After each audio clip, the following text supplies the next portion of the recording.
किसान अंदोलन कित्थे ताईं पहुंचा, कानून वापस होणगे जां नहीं। हाले इस बारे गल चल ही रही सी कि हरियाणे के करनाल जिले विखे किसानां उत्ते भारी लाठीचार्ज होण दी खबर आ गई, जिस तो बाद हुणे होर गंभीरता दे नाल सोचना बनदा है कि किसान अंदोलन कित्थे क पहुंचा है, कानून वापस होणगे भी कि नहीं, कदों तक किसान इदां ही लाठीचार्ज डंडे खांदे रहणगे, शहीद होंदे रहणगे। इन्हां सारियां गल्लां उत्ते, इन्हां सारे पहलुआं उत्ते अज दे एपीसोड विच असीं तुहानूं खास जानकारी देण दी कोशिश करांगे ਅਤੇ ਨਾਲ ਦੀ ਨਾਲ ਦੱਸਾਂਗੇ किसान अंदोलन ਦੇ ਲਈ ਇੱਕ ਖਤਰੇ ਵਾਲੀ ਗੱਲ, ਇੱਕ ਗੰਭੀਰ ਗੱਲ ਜੋ ਆਉਣ ਵਾਲੇ ਦਿਨਾਂ ਅੰਦਰ ਪੰਜਾਬ ਵਿੱਚ ਸਾਨੂੰ ਨਜ਼ਰ ਆ ਸਕਦੀ ਹੈ, ਜਿਸ ਤੋਂ ਚੌਕਸ ਰਹਿਣਾ ਪੈਣਾ। ਜ਼ਰੂਰ ਵੇਖੋ ਅੱਜ ਦਾ ਇਹ ਸਾਰਾ ਐਪੀਸੋਡ।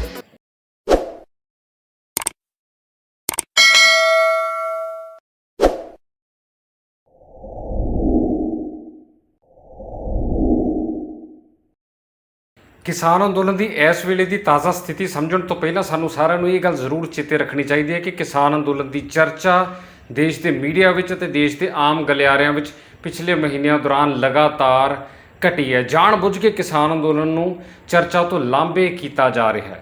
ਤੁਹਾਨੂੰ याद होना ਜਦੋਂ मई महीने किसान अंदोलन के 6 महीने मुकम्मल होए सी ਤਾਂ ਉਦੋਂ ਵੀ ਅਸੀਂ ਇਸ ਸੰਬੰਧੀ ਤੁਹਾਨੂੰ ਇੱਕ ਐਪੀਸੋਡ ਬਣਾ ਕੇ ਪੇਸ਼ ਕੀਤਾ ਸੀ, ਜਿਹਦੇ ਵਿੱਚ ਦੱਸਿਆ ਸੀ ਕਿ ਕਿਵੇਂ केंद्र सरकार ते गोदी मीडिया ते इन्हां दे नाल संबंधित धिरां लगातार किसान अंदोलन नूं अणगौलियां कर रहीआं ने ਅਤੇ ਜਾਣ-ਬੁੱਝ ਕੇ किसान अंदोलन नूं चर्चा तो लांभे करन दा काम उदों तो ही शुरू हो चुका सी ते हुण इह सिखरां उत्ते पहुंच गया।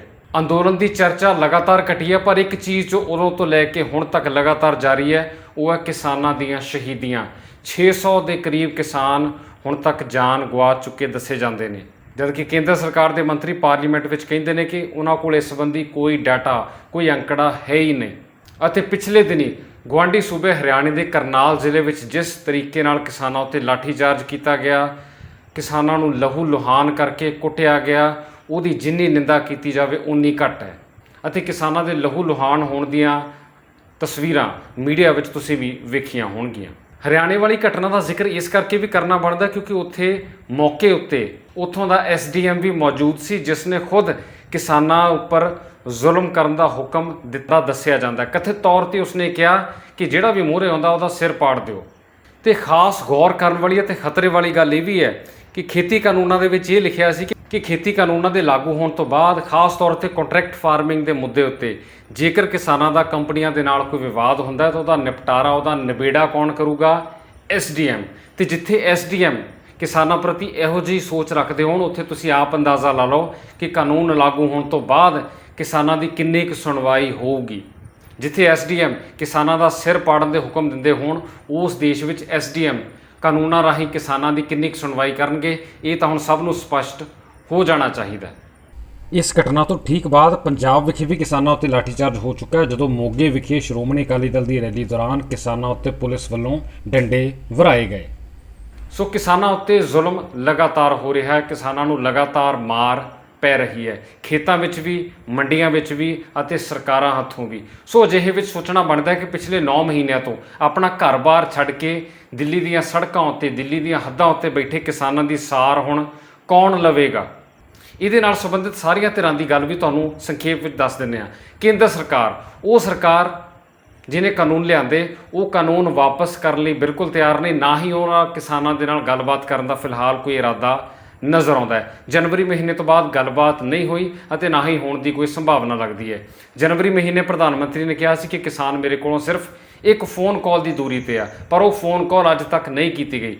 पता नहीं लाइन खराब हो गई या रीचार्ज खत्म हो गया, पर वो फोन अज तक नहीं लगा। साडे देश का गोदी मीडिया, ये गोदी मीडिया वो मीडिया है जिहदा अफगानिस्तान में तालिबान वाले की कर रहे, अफगानिस्तान में की हो रहा, लोगों ते की जुल्म हो रहा, उहदे वल सारा दिन ध्यान रहिंदा, पर अपने ही देश में अपने ही किसानों के उपर जो जुल्म हो रहा उहदे वल गोदी मीडिया अख भी करके राजी नहीं, कोई खबर विखा के राजी नहीं, उल्टा हाले भी किसानों को बदनाम करने उत्ते लग्या होया। साडे पंजाब की सरकार ते पंजाब के सियासी माहौल में सिद्धू कैप्टन के ड्रामे का ताज़ा एपीसोड चलता है, तो सियासी तरह आउंदियां विधान सभा चोणां नूं लैके पब्बां भार होईयां पईयां ने। सो किसानां वल किसी का भी ध्यान इस वेले नहीं है, ये चीज़ साफ नज़र आउंदी है, स्पष्ट है।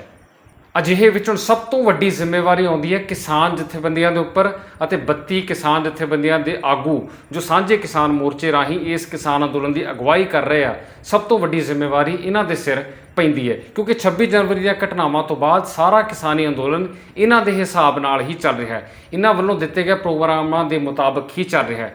ਜਿਹੜੇ ਆਗੂਆਂ ਨੂੰ, ਜਿਹੜੇ ਨੌਜਵਾਨ ਆਗੂਆਂ ਨੂੰ ਇਹ ਮੋਰਚੇ ਤੋਂ ਵੱਖ ਕਰਨਾ ਚਾਹੁੰਦੇ ਸੀ ਜਾਂ ਮੋਰਚੇ ਵਿੱਚ ਸ਼ਾਮਲ ਨਹੀਂ ਸੀ ਵੇਖਣਾ ਚਾਹੁੰਦੇ, ਉਹ ਲਾਂਭੇ ਹੋ ਚੁੱਕੇ ਆ। ਸੋ ਅਜਿਹੇ ਵਿੱਚ ਹੁਣ ਕਿਸਾਨਾਂ ਦੇ ਨਾਲ ਜੋ ਵੀ ਹੁੰਦਾ ਹੈ ਉਹਦੀ ਜ਼ਿੰਮੇਵਾਰੀ ਕਿਸਾਨ ਜਥੇਬੰਦੀਆਂ ਤੇ ਕਿਸਾਨ ਆਗੂਆਂ ਨੂੰ ਵੀ ਲੈਣੀ ਪੈਣੀ ਹੈ।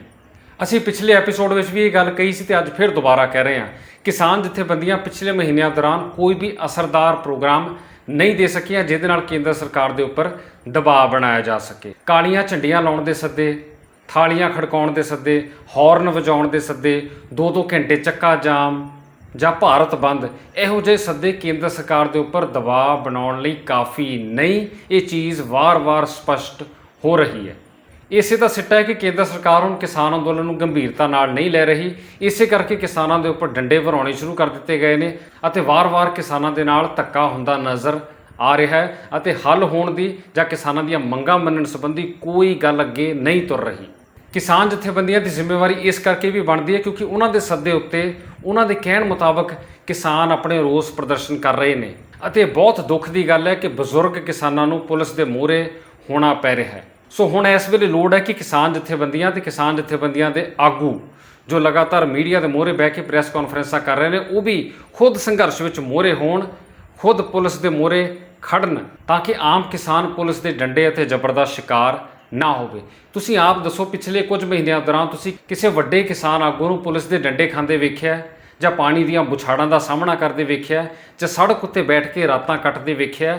ਇਹ ਗੱਲ ਸੋਚਣ ਵਾਲੀ ਹੈ ਕਿ ਕਿਸਾਨ ਆਗੂਆਂ ਦਾ ਰੋਲ ਸਿਰਫ ਪ੍ਰੈਸ ਕਾਨਫਰੰਸ ਕਰਨ ਅਤੇ ਟੀਵੀ ਦੀਆਂ ਬਹਿਸਾਂ ਵਿੱਚ ਹਿੱਸਾ ਲੈਣਾ ਨਹੀਂ, ਬਲਕਿ ਆਮ ਕਿਸਾਨਾਂ ਦੇ ਨਾਲ ਧਰਨੇ ਵਿੱਚ ਮੂਹਰੇ ਖੜਨ ਦਾ ਵੀ ਹੈ। ਇਹ ਜ਼ਿੰਮੇਵਾਰੀ ਹੁਣ ਕਿਸਾਨ ਆਗੂਆਂ ਨੂੰ ਸਮਝਣੀ ਚਾਹੀਦੀ ਹੈ ਕਿ ਇਹ ਨਾ ਹੋਵੇ ਕਿ ਕਿਸਾਨ ਆਗੂ ਖੁਦ ਟੀਵੀ ਉੱਤੇ ਪ੍ਰੈਸ ਕਾਨਫਰੰਸਾਂ ਕਰਦੇ ਰਹਿਣ ਅਤੇ ਆਮ ਵਿਚਾਰੇ ਗਰੀਬ ਕਿਸਾਨ ਧਰਨਿਆਂ 'ਚ ਬੈਠੇ ਪੁਲਿਸ ਨਾਲ ਖੇਬੜਦੇ ਰਹਿਣ, ਕਿਉਂਕਿ ਕਿਸਾਨ ਜਥੇਬੰਦੀਆਂ ਤੇ ਉਹਨਾਂ ਦੀ ਵਿਚਾਰਧਾਰਾ ਮੁਤਾਬਕ ਹੀ ਅੰਦੋਲਨ ਅੱਗੇ ਤੁਰ ਰਿਹਾ ਹੈ ਅਤੇ ਇਹਦੀ ਜ਼ਿੰਮੇਵਾਰੀ ਹੁਣ ਪੂਰੀ ਤਰ੍ਹਾਂ ਉਹਨਾਂ ਨੂੰ ਆਪਣੇ ਮੋਢਿਆਂ ਉੱਪਰ ਲੈਣੀ ਹੀ ਪੈਣੀ ਹੈ। ਹੁਣ ਗੱਲ ਕਰਦੇ ਹਾਂ ਉਸ ਖਤਰੇ ਦੀ ਜਿਹਦੇ ਬਾਰੇ ਸਾਨੂੰ ਸਾਰਿਆਂ ਨੂੰ ਕਾਫੀ ਚੇਤੰਨ ਹੋਣਾ ਪੈਣਾ ਹੈ, ਜਾਗਰੂਕ ਹੋਣਾ ਪੈਣਾ, ਇਹਦੇ ਵੱਲ ਬਹੁਤ ਧਿਆਨ ਦੇਣ ਦੀ ਲੋੜ ਹੈ। ਪੰਜਾਬ ਵਿੱਚ ਇਸ ਵੇਲੇ ਮਾਹੌਲ ਕਿਹੋ ਜਿਹਾ ਹੈ? ਪੰਜਾਬ ਉਹ ਥਾਂ ਹੈ ਜਿੱਥੋਂ ਇਹ ਕਿਸਾਨੀ ਅੰਦੋਲਨ ਸ਼ੁਰੂ ਹੋਇਆ ਸੀ। ਤਕਰੀਬਨ 1 ਸਾਲ ਪਹਿਲਾਂ ਪੰਜਾਬ ਦੀ ਹੀ ਧਰਤੀ ਤੋਂ, ਪੰਜਾਬ ਦੇ ਪਿੰਡਾਂ ਤੋਂ ਇਸ ਅੰਦੋਲਨ ਦਾ ਆਗਾਜ਼ ਹੋਇਆ ਸੀ। ਕਿਸਾਨ ਅੰਦੋਲਨ ਪੰਜਾਬ ਤੋਂ ਸ਼ੁਰੂ ਹੋਇਆ ਸੀ, ਇਹਦਾ ਸਭ ਤੋਂ ਵੱਡਾ ਹਿੱਸਾ ਪੰਜਾਬ ਨੇ ਪਾਇਆ ਸੀ ਇਹਨੂੰ ਸ਼ੁਰੂ ਕਰਨ ਵੇਲੇ, ਪਰ ਇਸ ਵੇਲੇ ਅੰਦੋਲਨ ਨੂੰ ਮੁੱਖ ਤੌਰ ਉੱਤੇ ਸਾਡੇ ਗੁਆਂਢੀ ਸੂਬੇ ਹਰਿਆਣੇ ਨੇ ਸਾਂਭਿਆ ਹੋਇਆ ਹੈ। ਬੜੇ ਦੁੱਖ ਦੀ ਗੱਲ ਹੈ ਕਿ ਪੰਜਾਬ ਵਿੱਚ ਲੋਕੀ ਇਨੀ ਦਿਨੀ ਚੋਣਾਂ ਦੇ ਚੱਕਰ ਵਿੱਚ ਪੈ ਚੁੱਕੇ ਨੇ। ਸਿਆਸੀ ਪਾਰਟੀਆਂ ਤਾਂ ਇਹੀ ਚਾਹੁੰਦੀਆਂ ਸੀ ਕਿ ਲੋਕੀ ਆਉਂਦੀਆਂ ਵਿਧਾਨ ਸਭਾ ਚੋਣਾਂ ਵਾਲੇ ਮਾਹੌਲ ਵਿੱਚ ਰੰਗੇ ਜਾਣ, ਪਰ ਦੁੱਖ ਦੀ ਗੱਲ ਇਹ ਹੈ ਕਿ ਸਾਡੇ ਲੋਕੀ ਵੀ ਇੱਕ ਵਾਰ ਫਿਰ ਪਿਛਲੇ 10-15 ਸਾਲਾਂ ਦੀ ਖਾਧੀ ਕੁੱਟ ਨੂੰ ਭੁੱਲ ਕੇ ਫਿਰ ਸਿਆਸੀ ਪਾਰਟੀਆਂ ਦੇ ਮਗਰ ਲੱਗ ਚੁੱਕੇ ਨੇ, ਚੋਣ ਰੈਲੀਆਂ ਵਿੱਚ ਜਾਣਾ ਸ਼ੁਰੂ ਕਰ ਚੁੱਕੇ ਨੇ, ਜ਼ਿੰਦਾਬਾਦ ਜ਼ਿੰਦਾਬਾਦ ਦੇ ਨਾਅਰੇ ਲਾਉਣ ਲੱਗ ਪਏ ਨੇ, ਮੋਟਰਸਾਈਕਲ ਦੀਆਂ ਰੈਲੀਆਂ ਕੱਢ ਰਹੇ ਨੇ, ਨੌਜਵਾਨ ਝੰਡੇ ਚੁੱਕ ਕੇ ਫਿਰ ਉਹਨਾਂ ਕੰਮਾਂ ਵਿੱਚ ਪੈ ਗਏ ਨੇ ਜਿਨ੍ਹਾਂ ਤੋਂ ਸਾਨੂੰ ਬਚਣਾ ਚਾਹੀਦਾ ਸੀ। ਹੁਣ ਕਿਸਾਨੀ ਅੰਦੋਲਨ ਵਾਲੀਆਂ ਥਾਵਾਂ ਉੱਤੇ ਜਾਣ ਦੀ ਥਾਂ ਬਹੁਤੇ ਲੋਕੀ ਸਿਆਸੀ ਲੀਡਰਾਂ ਦੇ ਮਗਰ ਉਹਨਾਂ ਦੇ ਰੈਲੀਆਂ ਵਿੱਚ ਜਾਣੇ ਸ਼ੁਰੂ ਹੋ ਚੁੱਕੇ ਨੇ। ਇਹ ਬਹੁਤ ਮੰਦਭਾਗੀ ਗੱਲ ਹੈ। ਸਿਆਸੀ ਪਾਰਟੀਆਂ ਨੇ ਪੰਜਾਬ ਵਿੱਚ ਇਹੋ ਜਿਹਾ ਸਿਆਸੀ ਮਾਹੌਲ ਬਣਾ ਦੇਣਾ ਕਿ ਲੋਕਾਂ ਨੇ ਹੌਲੀ-ਹੌਲੀ ਕਿਸਾਨ ਅੰਦੋਲਨ ਨੂੰ ਭੁੱਲ ਕੇ ਚੋਣਾਂ ਦੇ ਰੰਗ ਵਿੱਚ ਰੰਗੇ ਜਾਣਾ ਅਤੇ ਇਸ ਚੀਜ਼ ਨਾਲ ਕਿਸਾਨੀ ਅੰਦੋਲਨ ਨੂੰ ਆਉਣ ਵਾਲੇ ਦਿਨਾਂ ਦੌਰਾਨ, ਆਉਣ ਵਾਲੇ ਮਹੀਨਿਆਂ ਦੌਰਾਨ ਢਾਹ ਲੱਗ ਸਕਦੀ ਹੈ। ਇਸ ਚੀਜ਼ ਤੋਂ ਸਾਨੂੰ ਸਾਰਿਆਂ ਨੂੰ ਬਚਣਾ ਪੈਣਾ ਹੈ ਤੇ ਬਚਣਾ ਚਾਹੀਦਾ ਵੀ ਹੈ। ਇਸ ਲਈ ਸਾਡੀ ਪੰਜਾਬ ਵਾਸੀਆਂ ਨੂੰ ਅਪੀਲ ਹੈ ਕਿ ਤੁਸੀਂ ਚੋਣਾਂ ਦੇ ਚੱਕਰ ਵਿੱਚ ਸਿਆਸੀ ਆਗੂਆਂ ਦੇ ਮਗਰ ਲੱਗਣ ਦੀ ਬਜਾਏ, ਉਹਨਾਂ ਦੇ ਰੈਲੀਆਂ ਵਿੱਚ ਜਾਣ ਦੀ ਬਜਾਏ ਕਿਸਾਨੀ ਅੰਦੋਲਨ ਨੂੰ ਮਜ਼ਬੂਤ ਕਰਨ ਵੱਲ ਧਿਆਨ ਜ਼ਰੂਰ ਦਿਓ। ਇਸ ਲਿਹਾਜ਼ ਨਾਲ ਇਹਨਾਂ ਸਾਰੀਆਂ ਗੱਲਾਂ ਨੂੰ ਧਿਆਨ ਵਿੱਚ ਰੱਖਦਿਆਂ ਆਉਣ ਵਾਲੇ 2-3 ਮਹੀਨੇ ਕਿਸਾਨੀ ਅੰਦੋਲਨ ਦੇ ਲਈ ਕਾਫੀ ਅਹਿਮ ਨੇ, ਕਿਉਂਕਿ ਕਿਸਾਨ ਅੰਦੋਲਨ ਇਸ ਵੇਲੇ ਇੱਕ ਬੇਹੱਦ ਅਹਿਮ ਅਤੇ ਨਾਜ਼ੁਕ ਦੌਰ ਵਿੱਚ ਪਹੁੰਚਿਆ ਹੋਇਆ, ਜਿੱਥੇ ਇਸ ਨੂੰ ਜੇਕਰ ਮਜ਼ਬੂਤ ਨਾ ਕੀਤਾ ਗਿਆ ਤਾਂ ਇਸ ਨੂੰ ਢਾਹ ਲੱਗਣ ਦਾ ਖਤਰਾ ਸਾਫ਼ ਨਜ਼ਰ ਆ ਰਿਹਾ, ਕਿਉਂਕਿ ਸਰਕਾਰ, ਪੁਲਿਸ ਅਤੇ ਪ੍ਰਸ਼ਾਸਨ ਇਸ ਵੇਲੇ ਕਿਸਾਨੀ ਅੰਦੋਲਨ ਨੂੰ ਜ਼ਬਰ ਦੇ ਨਾਲ ਦਬਾਉਣ ਦੀ ਕੋਸ਼ਿਸ਼ ਵੀ ਕਰ ਸਕਦੇ ਨੇ। ਇਸ ਲਈ ਧਿਆਨ ਰੱਖਣਾ ਬੇਹੱਦ ਜ਼ਰੂਰੀ ਹੈ।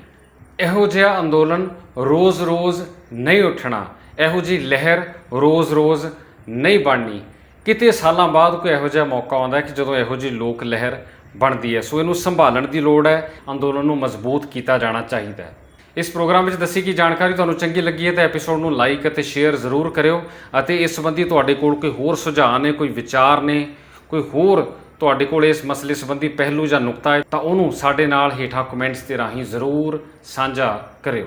ਅੱਜ ਦਾ ਇਹ ਵੀਡੀਓ ਵੇਖਣ ਲਈ ਤੁਹਾਡਾ ਬਹੁਤ ਬਹੁਤ ਧੰਨਵਾਦ।